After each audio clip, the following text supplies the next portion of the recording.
الدرجة العلمية بتاعته الثقافة بتاعته كده، لكن قال هنشتغل ايه؟ هو ما يفتكرش الكلام ده.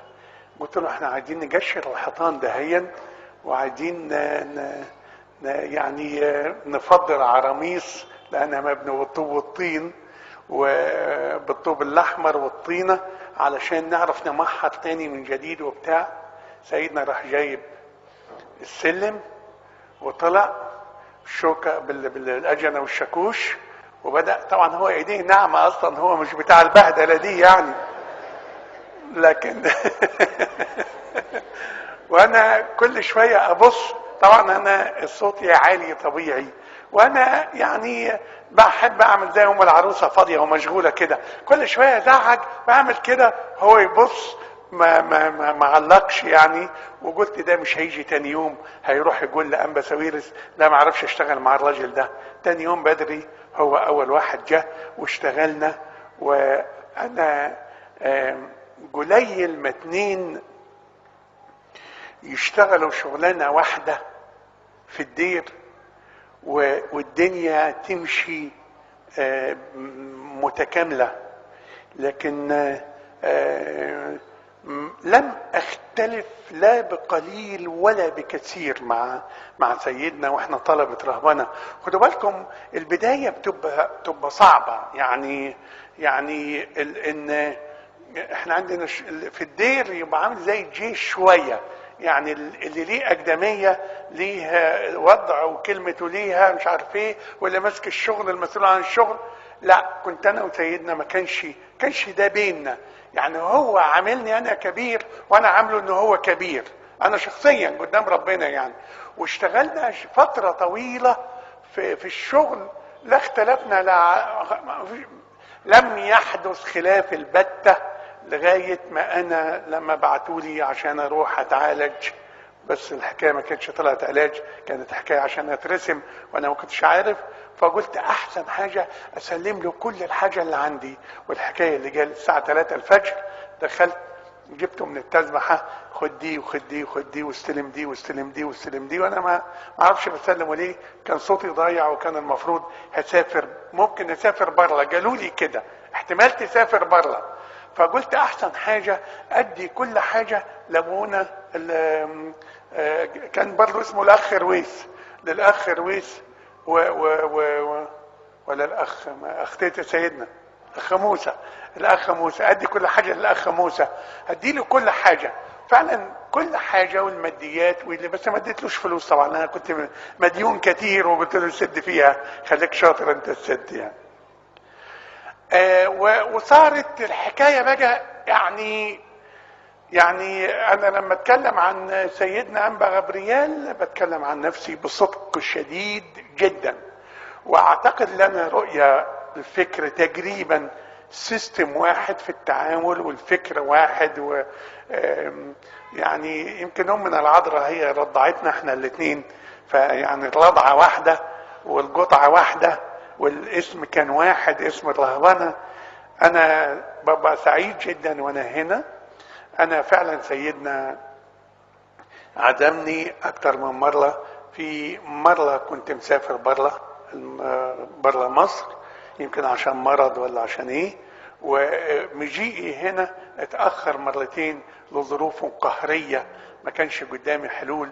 المرة اللي جاء فيها انبا كراس والمرة اللي جاء فيها انبا مكاريوس، بس بيني ما بينكم بخاف منه، كنت ارتب مع الاب الاسقف في الاول واخد تمام وارجع له هو لاحسن يعني بس انا خدت بركة ومبسوط طبعا، فرحان ان انا بتقابل مع شعب بني سويف. ولسه بقول لسيدنا انا اول عظة ليا وانا اسقف كنت لسه بشوكي زي ما بيقولوا، يمكن بعد رسامتي ب3 ايام ب4 ايام جيت هنا، وكان مؤتمر عام للخدام وتورطت توريطه فيها ما يعلم بها الا ربنا، لان اصلا ما كنتش وقفت الوقفه دي ولا مسكت ميكروفون. انا اخري كنت مدارس احد في قرى حتى مش في مدينه، لكن اللي حصل واستطرت معاي، وكان معاي المتنيح انبا اثناسيوس ربنا ينيح نفسه ويدي العمر الطويل لسيدنا انبا غبريال. وجاب لي مني كان انبا موسى. يعني تخيل ان انا كنت اللي بختم. اول يوم كان انبا اثناسيوس، ثاني يوم انبا موسى، ونيابتي اللي عليا ختام مؤتمر الخدمه. يعني قلت لهم خير ما اخترتوا، ختامها مسك. يعني خدت من وقتكم كتير، بس هضمه لكم في الوقت الضايع، يعني ما تخافوش. يعني باسم الاب والابن والروح القدس اله واحد امين. تحل علينا نعمته وبركته محبته من الان ولدهر الداهرين امين. هجرى بعض الاعداد من سفر الخروج اصحاح 3 عدد 3. هنروح نجرى اصحاح 3 عدد 3. كلنا حافظين القصة وكلنا عارفين الحكاية، بس نحكي فيها مع بعض مرة تانية. يقول ايه؟ فقال موسى اميل الان لانظر هذا المنظر العظيم، لماذا لا تحترق العليقة؟ فلما رأى الرب أنه مال لينظر ناداها الله من وسط العليقة وقال موسى موسى. فقال هنائذ، فقال لا تقترب إلى ها هنا، اخلع حذاءك من رجليك، لأن الموضع الذي أنت واقف عليه أرض مقدسة. ثم قال أنا إله أبيك، إله إبراهيم، إله إسحاق، إله يعقوب. فغطى موسى وجهه لأنه خاف أن ينظر إلى الله. فقال الرب إني قد رأيت مذلة شعبي الذي في مصر، وسمعت صراخهم من أجل مسخريهم. إني علمت أوجاعهم، فنزلت لأنقذهم من أيدي المصريين، وأصعدهم من تلك الأرض إلى أرض جيدة وواسعة، إلى أرض تفيض لبنا وعسلا، مجدا للثالوث الأقدس إلهنا الآب والابن والروح القدس الآن وكل أوان لدهر الداهرين آمين.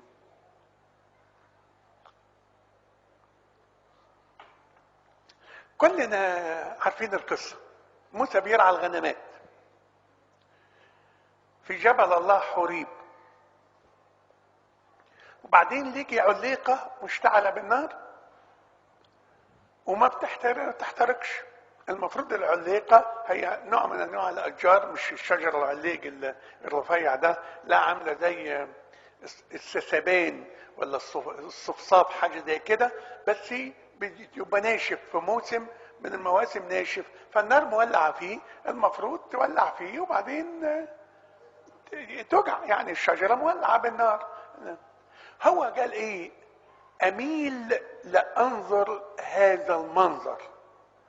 انا كتير طبعا يعني بنجراها وعدت، بس الجميل والعجيب كده يقول فلما رأى الرب ان موسى مال لينظر هذا المنظر، تكلم وفتح فمه وقال له انا اله ابراهيم واله اسحاق واله يعقوب، وكمل.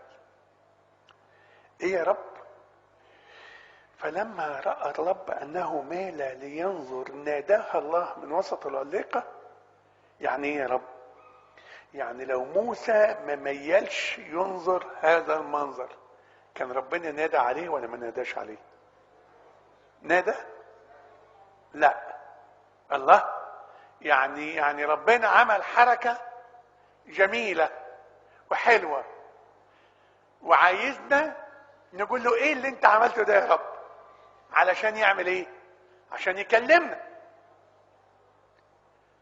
يعني ربنا بيصنع عجائب، اشياء جميلة وعجيبة عشان تلفت نظرنا، عشان نبتدي نقول ايه ده، وإلهنا الصالح يبتدي يتكلم معانا.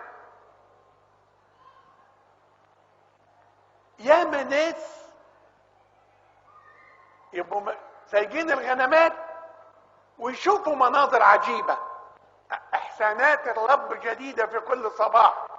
عمل الله واضح معانا كأفراد، ومعانا كأسر، ومعانا ككنيسة، ومعانا كإبرشية، ومعانا وفي تاريخ كنيستنا عمل الله ظاهر وواضح وملفت للنظر جدا. بس العجيب ناس كثيرة تاخد الغنمات بتوعها وتعدي، تقول يا عمي مالنا، يطنش. وبعدين نرجع نقول ايه؟ هو ليه ربنا ما بيكلمناش؟ هو ليه ربنا ما بيظهرش لينا؟ يا ابني ما ظاهر قدامك وانت اللي ما ميلتش. ما الله عجيب جدا معانا حتى داخل الكنيسة.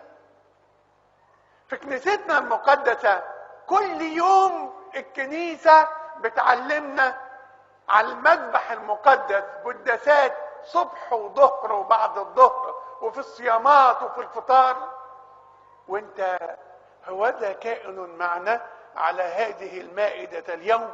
عمانوئيل إلهنا حمل الله الذي يحمل خطية العالم كله. حد فينا قال أمين لأنظر هذا المنظر؟ يا عم خلينا ورا الغنمات. الغنمات دول ممكن يبقى البيت، ممكن يبقى الشغل، ممكن يبقى التجارة، ممكن يبقى أي حاجة. كتير مننا ما بيحاولش يميل لينظر هذا المنظر، وإن ما ميلتش ربنا خجول جدا. ربنا لا يفرض نفسه عليك. انت اللي ما طلبتش وقلت انا عايز اشوف المنظر الحلو ده، ربنا هيسيبك تعدي، انت حر. ربنا غيور وربنا خجول، الاتنين دول لازم تبقى واخد بالك منهم.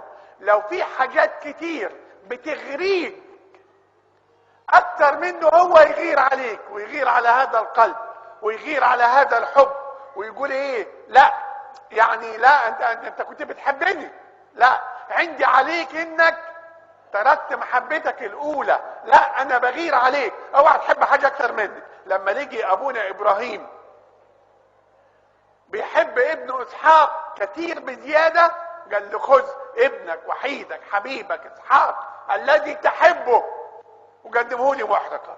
دي كانت غيره من رب الجنود. هو عايز يظهر ايمان ابراهيم وفي نفس الوقت اوعى يا ابراهيم تحب اسحاق اكتر مني، ما يصحش. لا، تحب كل الدنيا من خلالي. فالهنا اله غيور والهنا اله خجول جدا. ما يدخلش بيت ان ما فتحتلوش، واقف على الباب اقرع. ان فتحت هدخل، وان ما فتحتش اديني واقف بره. دايما ميل لتنظر هذا المنظر. بتقرا الانجيل، اما ليه نقرا؟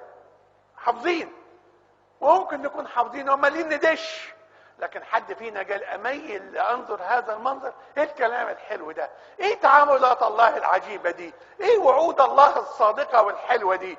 نميل لننظر هذا المنظر. ولما ربنا يعمل معانا عمل عجيب، ولا لما ربنا يبعت لنا رساله من الرسائل الحلوه زي العليقه المشتعله بالنار، من فضلك ميل، من فضلك ميل. ربنا هيكلمك، ربنا هيتعامل معاك مباشرة.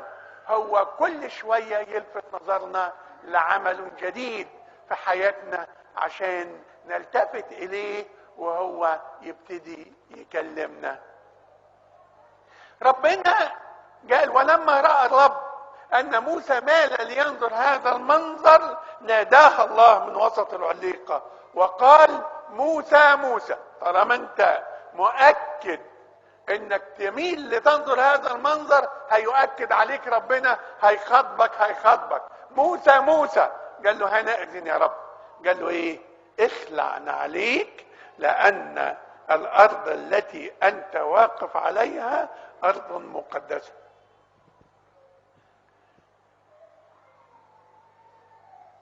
الكلمة دي اللي انت رايح له، انت هتتخاطب مع شخص الله القدوس. ليه يا رب نخلع النعلين؟ ليه النعلين؟ طبعا انتوا اساتذه في التفسير هنا وانا عارف كده كويس خالص. النعلين هم اكتر حاجه متلاصقه بايه؟ بالارض. يعني عايز يقول طيب انت هتتكلم معايا انا كروحاني وشيء سماوي، ما ينفعش تبقى مرتبط بالارضيات. اخلع عليك عشان هتلتقي وتكلم السمائيين، وانت جاي الكنيسة لازم تخلع عليك. ليه؟ لانك هتتعامل مع السمائيين. هنا الله القدوس اله ابائنا القديسين هو اللي بيتكلم، هنا في الكنيسة بتيجي بتخاطب مين؟ يا الله العظيم الابدي، بتقول يا رب ارحم. بتخاطب ام العذراء وتقول بشفاعات والدة الله القديسة الطاهرة مريم. بتخاطب كل السمائيين. عشان كده انت وانت هنا المفروض النعلين اللي في رجليك تبقى سايبهم بره، لانك بتخاطب السمائيين، بتخاطب السماء، بتكلم ملك الملوك ورب الارباب. لو انت جاي، واحنا جايين النهارده، جايين ليه؟ وجايين عاملين ايه؟ واحنا جايين خلعنا النعلين. طيب انا هسأل سؤال، كم واحد فينا طفى الموبايل بتاعه؟ ما ده نعلين، ده نعلين، ده نعلين بناخدهم رابطنا ببره. وانا في القداس ابص الاقي واحده كده هوب رن، يعني جال، يعني الحميه خدتها يا عيني وصعب عليها الكنيسه، وتطلع بره تتكلم ومش عارف ايه وترجع. واحد تاني مستني، اصل انا مستني كنت ميعاد مهم. وانت جاي الكنيسه تعمل ايه؟ اخلعنا عليك.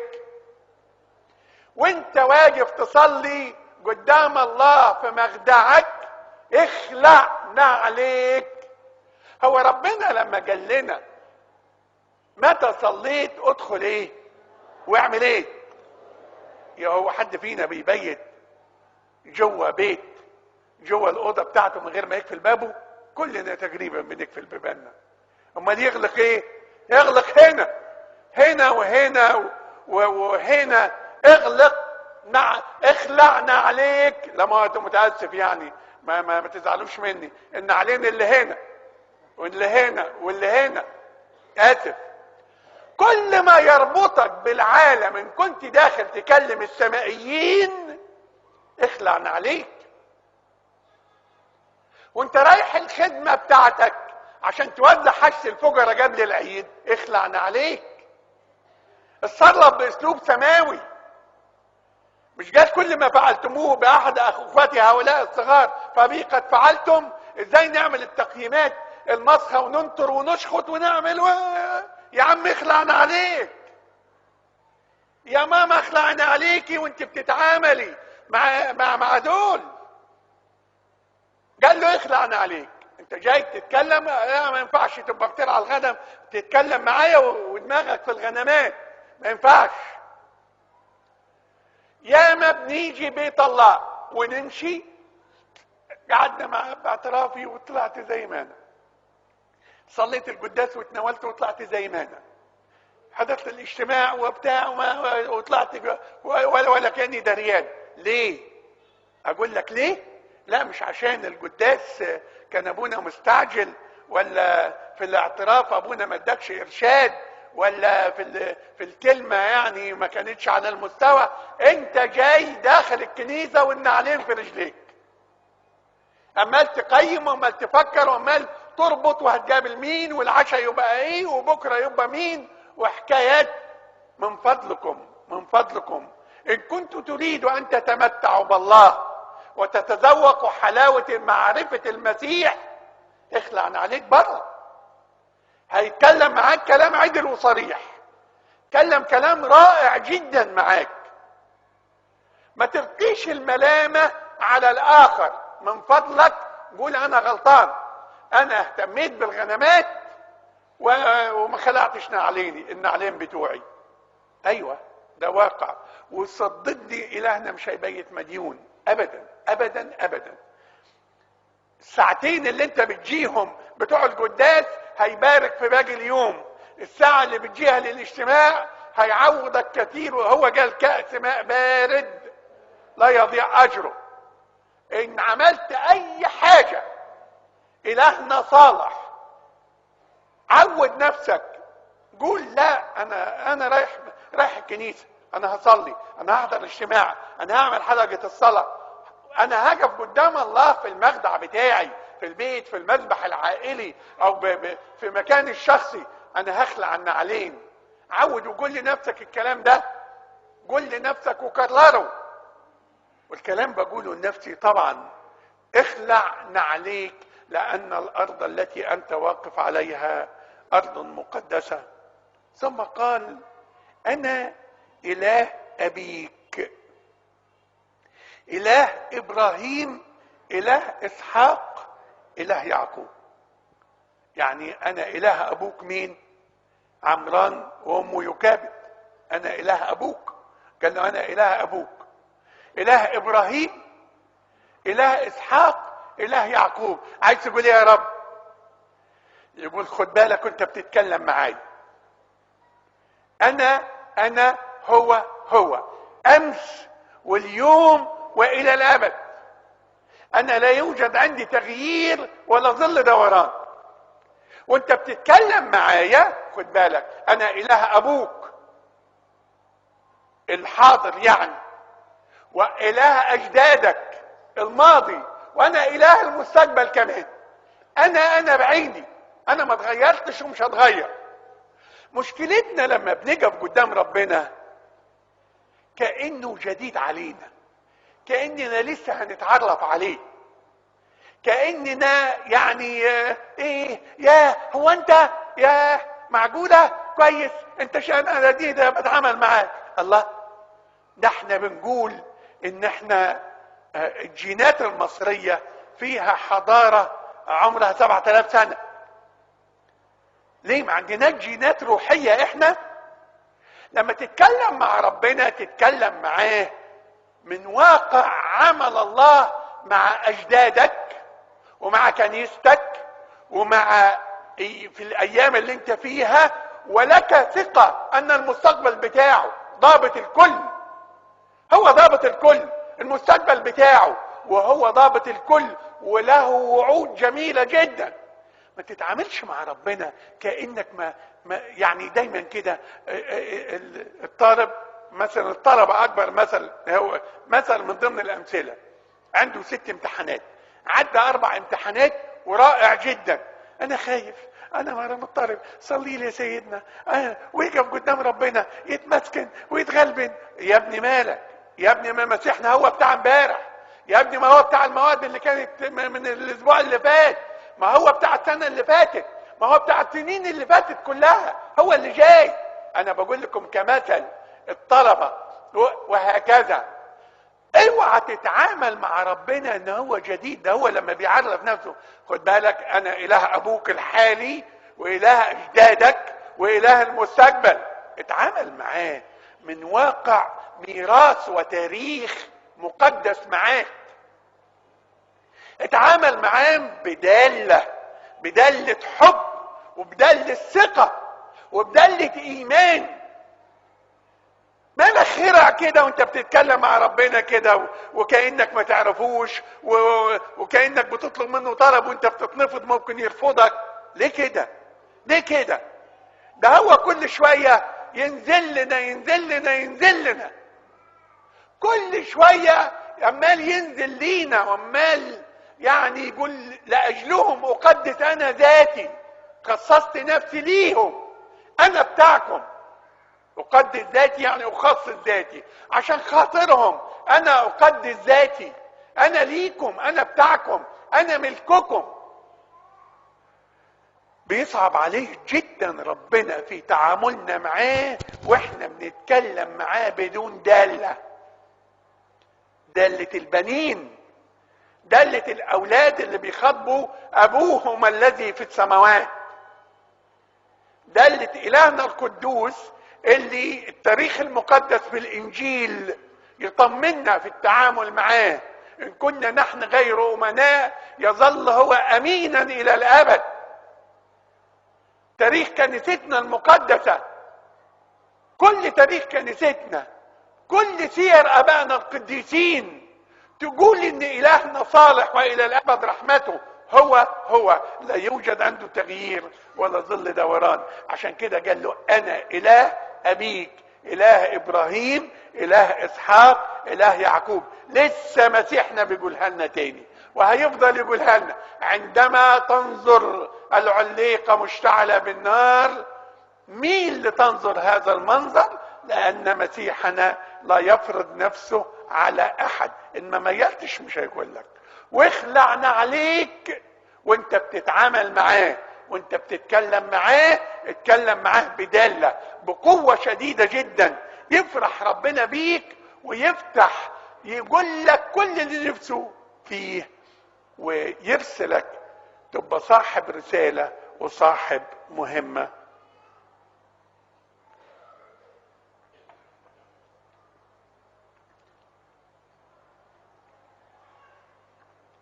فغطى موسى وجهه لأنه خاف أن ينظر إلى الله. غطى وشه، خاف ينظر إلى الله. موسى كان يعرف تعاملات الله مع أبونا إبراهيم وإسحاق ويعقوب، قطعا كان يعرف. ما بولس الرسول بيقول عنه رفض أن يكون ابن لابنة فرعون مفضلا بالحري أن يذل مع شعب الله. ده مذاكر وواخد باله كويس خالص، وعارف ان الله ظهر لابونا ابراهيم وتعامل معاه واتكلم معاه. لكن موسى لعل من اتضاعه غطى وجهه حتى لا يرى الله. انا مستاهلش يا رب، انا مستاهلش. اتضع عندما يتحدث معك الرب الهك، اتضع واشعر من جواك بعدم الاستحقاق. وشوف ابونا ابراهيم قال ليه؟ قال شرعت اكلم المولى وانا تراب ورماد. يعني انا عارف نفسي يا رب، انا عارف حقيقة نفسي. موسى النبي اللي كان هو خاف ينظر وجه الله، الله خده فوق الجبل وقعد 40 يوم واداله لوحي الشريعة. انا متخيل لوحي الشريعة بيتكتبوا وموسى هو اللي شايل الحجر واصبع الله هي اللي بتكتب. يعني لكن هو جميل جدا بيديلنا درس للايام بتاعتنا دي. احنا الواحد فينا يحلم له حلم كويس، يا سلام، اوعى يا عم ده العذراء ظهرت لي. طب افرض العذراء ظهرت لك، يعني خلاص، يعني انت خلاص خدت الباسبور وخدت الفيزا للسماء على طول. ده الله ظهر لموسى وموسى غطى وجهه حتى لا يرى الله. اشعر دايما بالاتضاع حتى لو ربنا ادالك تأمل حلو وجميل. ولا يعني ابانا القديسين طول تاريخنا المقدس يعملوا ايه؟ كان يوصلوا للدهش والسؤرية ويشوفوا السماء مفتوحة قدامهم، ويشوفوا الروح القدس نازل مثل لهيب نار ولا مثل حمامة، ولا ويشوفوا قديسين ويتعاملوا، لكن عمرهم ما نطقوا. واللي ينطق فيهم برسالة محددة وباسلوب محدد. كانوا دايما يغطوا وجوههم حتى لا يرى الله ويقولوا احنا ما نستاهلش. واحنا دلوقتي قديسين هذه الايام اللي طبعا يعني مسميين نفسهم قديسين. ايش اللي مسمي نفسه ايه واللي مسمي نفسه ايه واللي بيعمل ايه ويسوي ايه واللي يفتخر بايه واللي حاجة يعني تكسب. واحنا فاكرين التعبير اللي قلته يعني احنا اسمنا ايه؟ اقباط. احنا اقباط، الف قاف ب الف ط، مش كده؟ يلا نشيل النقطتين بتوع القاف ونفتحها نبقى ايه؟ اعباط. احسن اعباط في العالم، احسن اعباط في العالم. لا اصل ده مش عارف ايه. لا يا جماعة، ده موسى النبي بيتكلم مع ربنا وجه الوجه، غطى وجهه. ولو سألت موسى النبي انت شفت ايه؟ يقول ما شفتش حاجة، انا مكسوف. وراح هو يعني انا بستعجب هذه الايام وناس محترمة وستات على مستوى راقي ويجروا ورا واحد اهبل وعبيط، واحد مريض نفسيا، واحد مش عارف ايه، واحد ايه، ويقول لك لا ده قديس. لا ده ماري جرجس على طول بيظهر له. تقولش ربط الحصان بتاعه ماري جرجس عنده بيستأذن منه قبل ما يروح ياخد الحصان. والتاني مش ايه ده؟ ايه العبط بتاعنا ده؟ ايه ده موسى النبي غطى وجهه حتى لا يرى الله. ابائنا القديسين كلهم قديسين صح، اللي تعاملوا مع الله ورأوا ما لم تره عيني زي بولس الرسول. ما تركولناش الا شذرات لقطات. ايه اللي احنا بنعمله؟ وايه اللي واحنا اللي بنساعد؟ كله رج الهبل على المجانين، ومن خف عجله تعبت رجليه، كله مش عارف نسمع ايه. انا حاجه يعني عندي دير من الاديره كنت برممه، مش هذكر الاسم عشان الدنيا انا عندي 8 اديره فهتتلخبطوا يعني مش هتعرفوا ده. كنت برممه والحيطان بتاعته عريضه لانه دير اثري، فبعدين الحيطان مبنيه بالطوب نوعيه معينه والحمره والجير والنظام الاثري القديم يعني.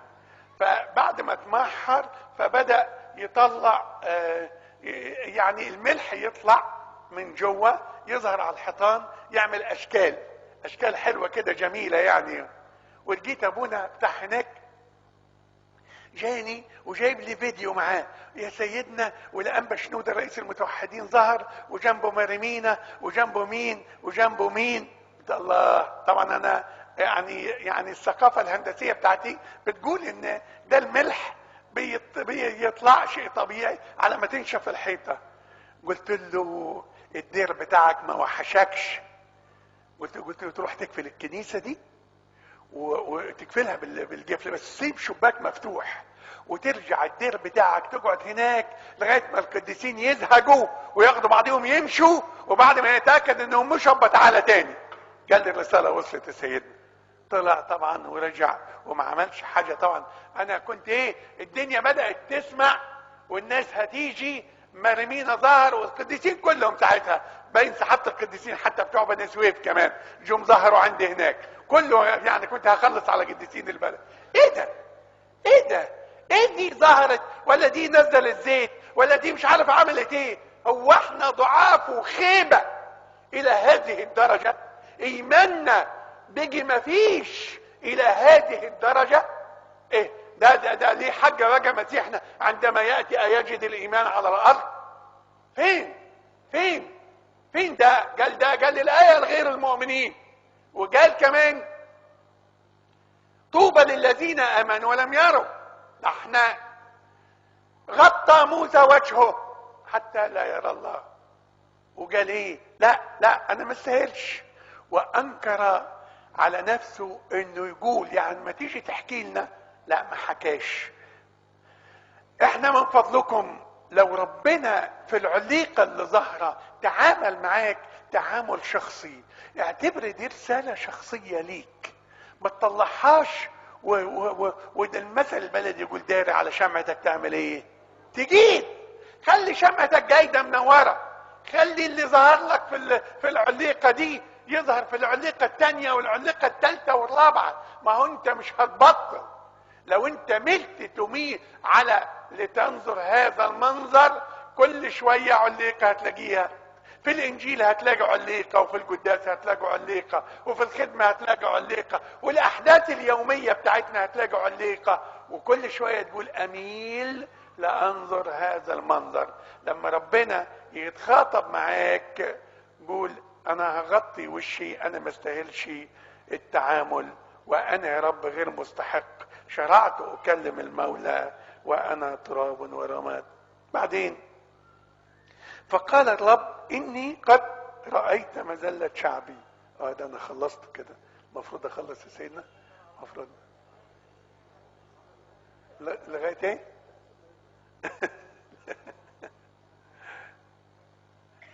انا رايت مذله شعبي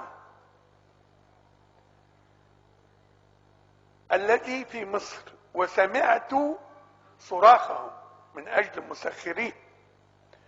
اني علمت اوجاعهم فنزلت لانقذهم من ايدي المصريين واصعدهم من تلك الارض الى ارض جيده واسعه، الى ارض تفيض لبنا وعسلا. انا رايت مذله شعبي الذين فين؟ في مصر. يعني كويس قوي. يعني المفروض الشعب المصري، الشعب المسيحي اللي بيؤمن بهذا الكتاب، لما يقرأ آية زي كده ان الله شايف رأيت مذلة شعبي، رأيت مذلة شعبي الذين في مصر، يبقى المفروض يبقوا مطمنين. طب ربنا شايف خلاص، طالما هو شايف خلاص، شايف الاحداث اللي بتمر، شايف الضيقات والتجارب، شايف العثرات، شايف وشايف وشايف وشايف كل حاجة، شايف. نعم، له عينان تخترقان أستار الظلام. ايوه، الهنا شايف، الهنا شايف دخولك وخروجك، الهنا عارف بضيقاتك، الهنا شايفها، عينيه مفيش حاجة بتغفل منها ابدا. طب لو انا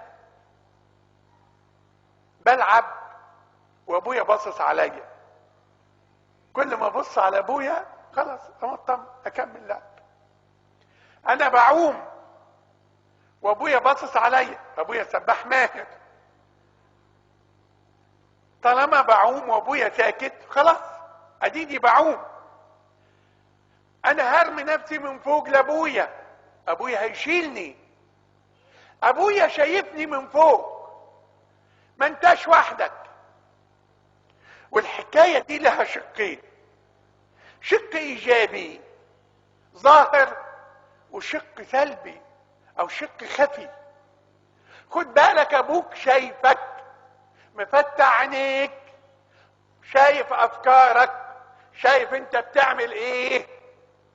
يلي بتختشي ان الناس تشوفك في وضع معين. طب ما ابوك شايفك، رأيت مذلة شعبي، ورأيت شعبي بيعملوا ايه. في المذلة واحد يفتح الدرج وياخد رشوة، في المذلة واحد مش عارف يعمل ايه، يلتجئ لامور السحر والشعوذة، في المذلة الواحد يروح يرتكب خطأ. الله، طب ما هو شايف يا ابني اللي انت بتعمله ده غلط. رأيت مذلة شعبي، الهنا شايف. رأيت مذلة شعبي وسمعت ايه؟ صراخهم. سمعت صراخهم، رأيت، هو شايف اهو، رأى المذلة، شايف كل حاجة. يعني انت يا رب شفت الكنائس اللي بتتحرك بتاعتنا؟ ايوه. طب كنت شايف المذابح وهي بتولع؟ ايوه. طب وانت شايف اللي بيحرجموا وبيعملوا وبيسووا؟ ايوه انا شفت، انا شايف. طب تقصد ايه يا رب؟ طيب ما هو انا قلت لكم في العالم سيكون لكم ضيق، وسوف يأتي وقت كل من يقتلكم يظن انه قدم خدمة لله، وكونوا مستعدين. وانا مش قلت لكم على كل هذه الاحداث؟ انا شايف. بس خدوا بالكم، لم اترك عصا الاشرار تستقر على نصيب الصديقين. ايوه، كل آلة صورت ضدك لا تنجح، وابواب الجحيم لن تقوى عليها. انا وعدت وقلت لكم كده، في كل ضيق تضايق وملاك حضرته خلصوا. انا بتضايق بسبب ضيقكم والمذله بتاعتكم. انت شايف اللي بيعملوه المصريين في شعبك، يعني في الذل. ايوه انا شايف، انا شايف، وهقول لكم انا بعمل ايه. انا شايف وسامع الصراخ، وسامع الصراخ. ايوه، الصراخ الظاهر في صلوات ظاهرة، والصراخ الخفي اللي جوه. انا بسمع الصراخ بتاع شعبي، انا بسمع صراخ يونان من جوف الحوت. هو حد سمع يونان انه كان بيصرخ؟ ربنا بس. هو حد سمع صراخ حنة ام صموئيل وهي واقفة قدام المذبح؟ كانت شفتاها تتحركان وصوتها لم يسمع، فقال لها عالي الكاهن انزعي خمرك عنك حتى متى تسكرين؟ قالت له لا يا سيدي، انا لست ابنة بليعال، انا مرة النفس، انا اسكب نفسي سكيبا قدام الله. ده صراخ من جوه.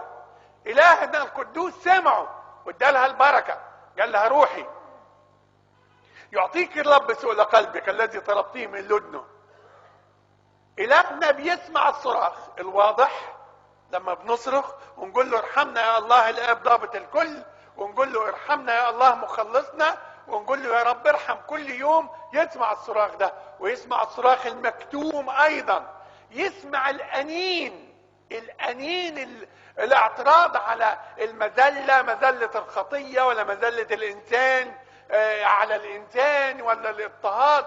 الهنا سامع كل همسة في داخلنا، هو يرى، هو يسمع. يقول وعلمت اوجاعهم، علمت الضيقة بتاعتهم، الوجع.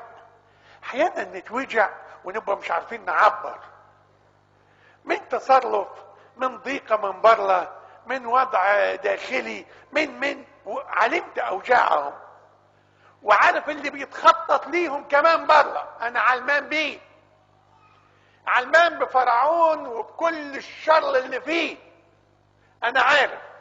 انا عارف كده كله، خافش، بس معك يد الله القوية. علمت اوجاعهم. الهنا علمان بكل، شايف وسامع وعلمان. انت مش وحدك، الهك عارف كل حاجة عنك. ما تخافش، ما تقولش انا ربنا نسيني، لا ربنا قافل الباب قدام في وشي. ما يصحش احيانا نتكلم على ربنا بطريقة واسلوب مش صح ابدا. قال رأيت مذلة شعبي وسمعت صراخهم وعلمت اوجاعهم ونزلت لأخلصهم. إلهنا بينزل، نزل. احنا داخلين كل سنة وانتم طيبين، خلاص داخلين على اسبوع الآلام. ده نزول عجيب لإلهنا القدوس. احيانا ننظر الى نزول إلهنا القدوس لينا كأنه هو كان لازم يعمل كده. لا، ما كانش لازم يعمل كده. لا، اللي بيتعامل مع ربنا ان هو كان لازم ينزل ويجي ويخلصنا، لا، مش لازم. لم تكن محتاجا الى عبوديتي، بل انا المحتاج الى ربوبيتك. مش محتاج، متاسف يعني. خلاص، انا عملت حاجه جميله جدا معاك، جبلنا وخلقنا ووضعنا في فردوس النعيم. احنا اللي خلفنا بارادتنا، باغراء من الحيه ولا مش باغراء من الحيه، مدينا اراده. لكن لعمق عدم محبه الله نزل ليخلصنا. لازم تبقى ممنون من نزول الله، لازم تبقى فرحان من نزول الله لينا، لازم تبقى تفتخر ان الله نزل لينا. احنا كتير الواحد فينا وخصوصا في بلادنا المصرية من تأثرنا بالثقافة اللي حوالينا، تيجي سيرة ان الله نزل، لا مش عايزين نجيب السيرة دي. نزل وجاع وعطش ونام وتعب وحزن واكتئب واتضرب واتهان واتفل عليه واتصلب ايه ده؟ ده نزل. الهنا نزل لينا. ده الفخر ان الهنا نزل لنا. دي الحاجة اللي نفتخر بيها. كون مسيحنا بيقوم الميت، طب ما هو طبعا ما هو اللي خلق الانسان، ما يقوم الميت. كونه بيفتح عينين الاعمى، طب ايه يعني؟ ايه دي حتة عين في الجسد الانساني كلها، يعني ربنا يغلب فيها ليه؟ ايه الجديد على ربنا ان يفتح عينين الميت وعينين الاعمى، ولا ان يقوم الميت، ولا ان يشفي الابرص؟ ايه الجديد؟ الجديد انه نزل. هو ده الجديد، وهو ده العجيب، وهو ده الافتخار. نزلت لأنقذهم. إلهنا نزل لينا، ده فخر ومجد لينا. نحن الرئيس السيسي لما جه العيد ونزل في وسط الناس ورجع، كل شويه عمالين يقول ياه ده الرئيس نزل في وسطينا، مش كده؟ وفرحانين بيه وبنحييه ونشكره طبعا، حاجه جميله جدا. لكن لو قعد في القصر الجمهوري وبعت قالوه كل سنه وانتم طيبين، ولا جاء على التلفزيون وادلب بيان، طيب ايه يعني؟ لكن الجميل انه يجي، والجميل انه ينزل للناس. الهنا القدوس ملك الملوك ورب الارباب اللي شايف وسامع وعلمان نزل لينا. ايه ده تقديره عندك؟ تقديره عندك ايه؟ بتقول له ايه يا رب؟ انا وده اللي خلى ابائنا القديسين الشيخ الروحاني يقول مقولة جميلة انا مش حافظها قوي: اولئك يا رب الذين اشرقت عليهم بشعاع من حبك لم يحتملوا السكنة في وسط الناس، ارادوا ان يقدموا لك شيء ولم يجدوا فقدموا ذواتهم على مذبح حبك. ما هم كل من يقترب من العليقة المشتعلة بالنار عشان يقول امين لهذا المنظر يشوف تنازل الهنا العجيب يسبى. مش احنا بنقول له الصوم والصلاة هما اللذان عمل بهما الابرار والصديقون ولباس الصليب وسكنوا في الجبال والبراري وشقوق الارض من اجل عظم ايه؟ محبتهم في الملك المسيح. ايه اللي حببهم في الملك المسيح؟ انه نزل. هو ايه اللي خلى القديس الانبا كراس يترك الملك ويجي يترهبن ويبقى القديس الانبا كراس؟ لما تيجوا تتكلموه يقول انا ما عملتش حاجه. القديس اناسيمون تقول انا ما عملت، الملكه انا ما عملتش حاجه. انا ايه يعني؟ انا انسان، انا مهما كنت ملك ولا ما كنت ملك ولا كنت امير ولا من التراب للتراب اعود. اما ملك الملوك الهنا القدوس ينزل لنا، ده شيء جميل وعجيب وعظيم. خدوا بالكم دي لما تيجي تشترك في اسبوع الالام انت جاي تلتقي مع الهنا اللي اظهر قمة التنازل، انه يتأمل عشان خاطرنا، يتألم عشان خاطرنا. الهنا نزل الينا ليخلصنا ويخلص بطريقته. ينزل مباشرة هو ايوه عشان يفدينا على الصليب، وينزل ويحل مشاكل كتير. احكي لكم حكاية صغيرة وهختم بيها. هنا بني سويف انا مسؤول عن لجنة ادارة الازمات في الكنيسة، مش صنع الازمات، لا انا ما بعملش ازمات. لما يكون في ازمة ولا حاجة فاول ما مسكوني هب الدنيا، الكنائس اللي اتحرجت والبيوت اللي اتحرجت والدنيا. في مدرسة عندكم هنا مدرسة الفرنسيسكان، ايوه مدرسة الفرنسيسكان أنط ليا ان انا شأنها شأن كل الكنائس الارثوذكسية والكاثوليكية كله انا كنت بشرف وبرتب مع القوات المسلحة علشان تشتغل، يعني تعيد الشغل بتاعها. وبعدين هنعمل ايه يا ربي؟ عملنا اجتماعات وبعدين ما هي مشكلة هي وتجربة صعبة جدا. يا رب هنعمل ايه؟ فقالوا لنا تختاروا 10 اماكن، 10 مواقع هنبتدي بيهم، ورصدوا لهم تقريبا 90 مليون جنيه.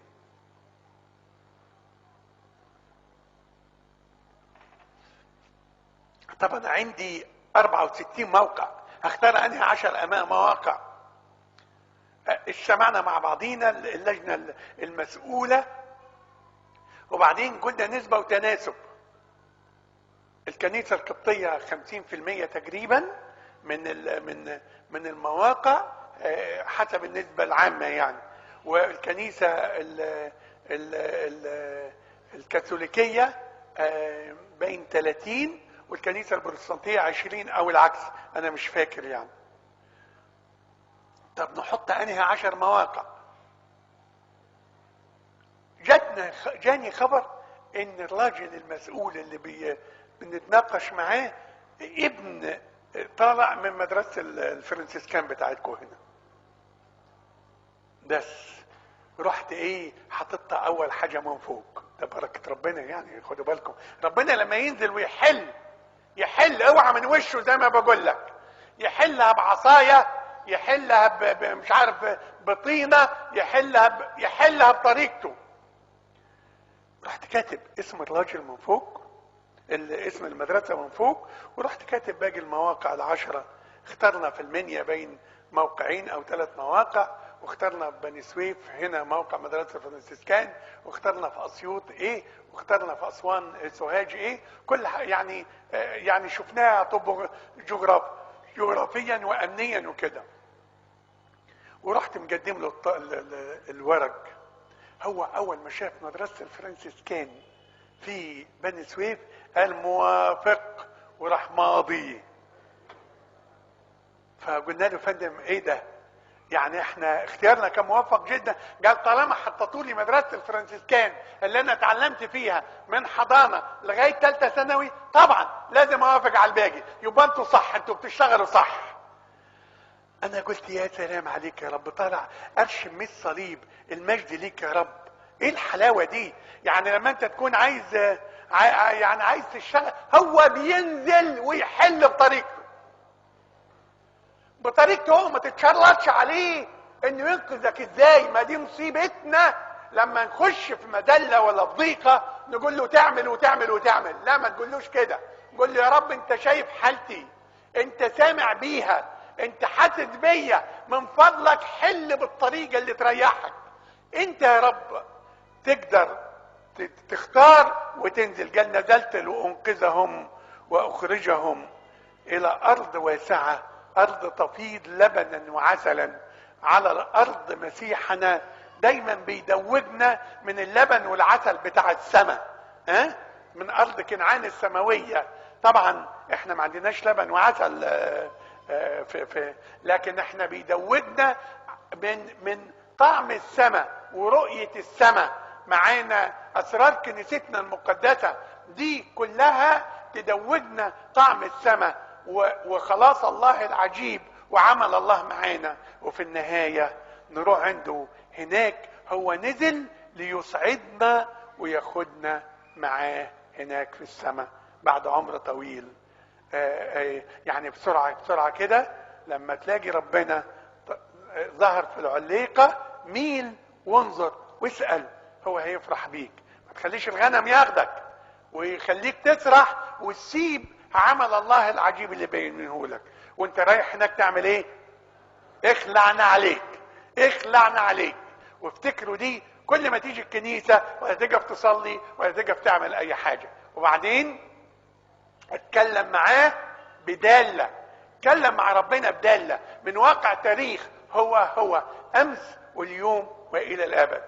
اتكلم معاه باتضاع، ولما يعمل حاجة معاك غطي وشك وقول يا رب انا ما استاهلش، شرعت اكلم المولى وانا تراب ورماد.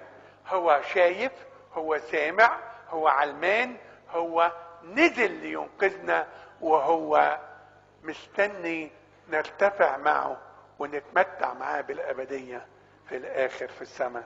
ربنا يبارك هذه الكلمات، بركة اسمه القدوس الذي دعا علينا، بركة أمنا الطاهرة مريم، بركة هذه الأيام المقدسة التي نحياها، بركة صلوات أبينا وراعينا صاحب الغبطة والقداسة البابا أنبا تودروس الثاني وشريكه في الخدمة الرسولية أسقفنا المكرم الأنبا غبريال. لإلهنا كل مجد وكرامة وعزة وسجود في كنيسته من الآن والأبد. Amin alleluia duxefet rike ioke agiobne matike nikaioke Station astonion amin. in oshe volingo emozio ben shois Isus be Christos Tavernis tevinaria bonin min ionim min bor. Samtek septem kemir novi. Soti mono nainana kitshit kharisim moises timet o ibn timet shi sedik Timet kalla yente